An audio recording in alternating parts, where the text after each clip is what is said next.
And what is it that you do? In terms of travel, I like to be on the move. It's not looking for anything in particular. Just kind of taking it as it comes and seeing as much as I can in a given time frame, really. Right. So what made you decide to do this, to travel the way that you do? Honestly, it was a couple years ago. I had a full-time job, a career going, and I just felt like I needed to go do something else. And I didn't know what it was. I knew I always wanted to kind of go far, so I said, let's go to Australia. So that's the farthest I can go. So I went to Australia, spent a year down there, worked for a couple months, backpacked for the rest of it, and decided that, that's, while I'm still relatively young, that's kind of something that I appreciate doing for a little while now. So what other countries have you gone to? My number right now for my life is somewhere around between 25 and 30, which actually seems really low to me. I don't know why, it feels like it's really low. Mostly because some of the people that I met while I've been traveling and backpacking and stuff, their numbers are up near 40 and 50. And so I'm a little self-conscious about that number. But I'm trying to jack it up, get it higher and higher, and we'll see where it takes me. So what's been your favorite place that you've been to so far? Oh gosh. I think every place has its pros and cons. Just like anywhere, really. There's definitely places that I'll remember for different reasons.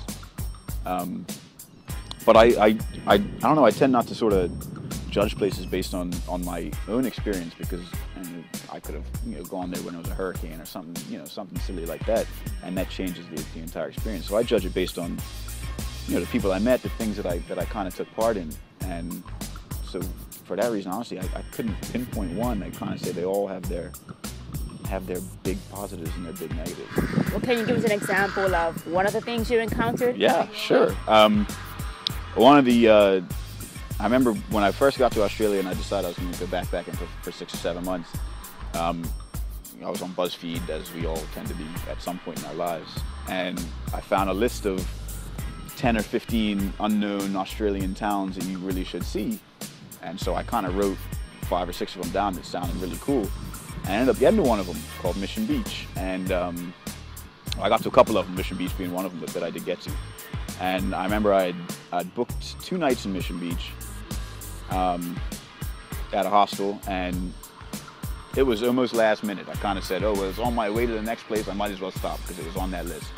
So I stopped, booked 2 nights, and I got there, and I mean, it was so, there really wasn't anything there. It was just a giant beach with nobody on it. There was maybe 50 people that lived in the town, and that's it. Like, normally you'd get there and you'd think, well, what am I gonna do here? I ended up staying an extra night, because I ended up staying 3 nights because the people that I met in the hostel were phenomenal. I still keep in touch with a lot of them.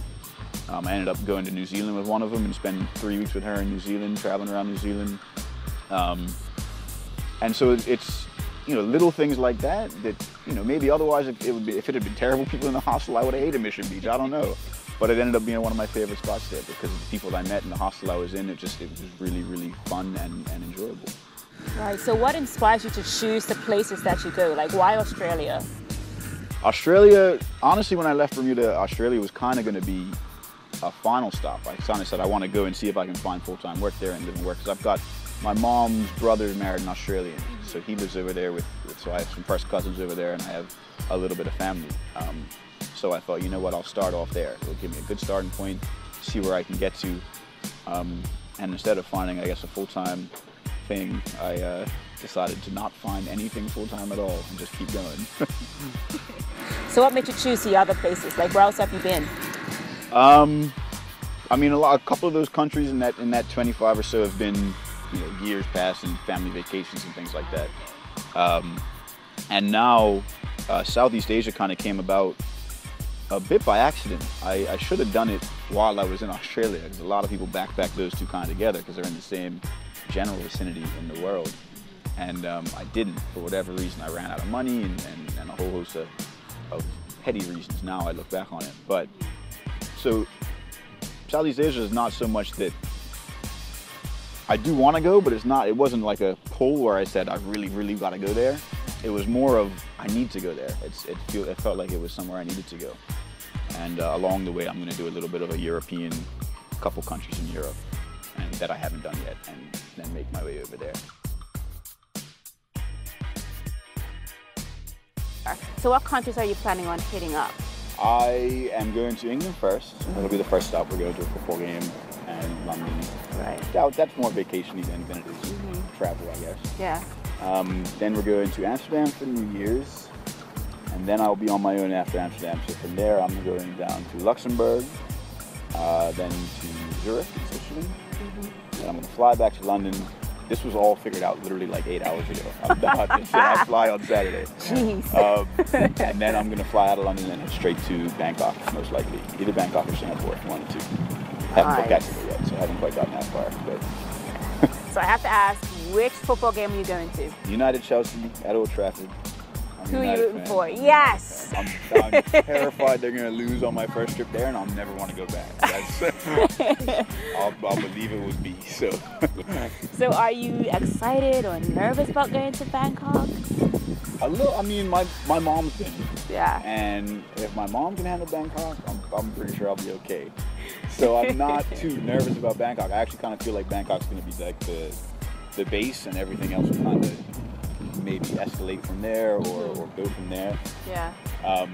So I'm actually kind of excited about Bangkok, not so much nervous. I'm a bit nervous about some of the other spots. Not like safety or anything, just nervous of, not knowing where I'm going to be going or where I'm going to stay, that type of thing. Vietnam, I've heard of some people that have had difficulties getting the visa to get in for whatever reason. Really? I don't know why. So that's on the back of my mind. Right. Laos and Cambodia, I'm not too nervous about actually. Vietnam's the only one that I've heard, not horror stories, but stories of having to bribe the customs official, that type of thing. So yeah, that's just something that plays on your mind a little bit. Yeah. As easy as just showing up and handing my passport. Yeah. Right. Anything random that might come up? So one of the challenging things I've found about backpacking this time, now that I've done it, and I've done 6-7 months living in Africa, is I know that those things are going to happen, and that's actually worse than not knowing. Because not knowing, I kind of went in thinking this is going to be great, this is going to be easy, everyone's going to be phenomenal, and so now I know that there's going to be that hostile experience that I walk away from.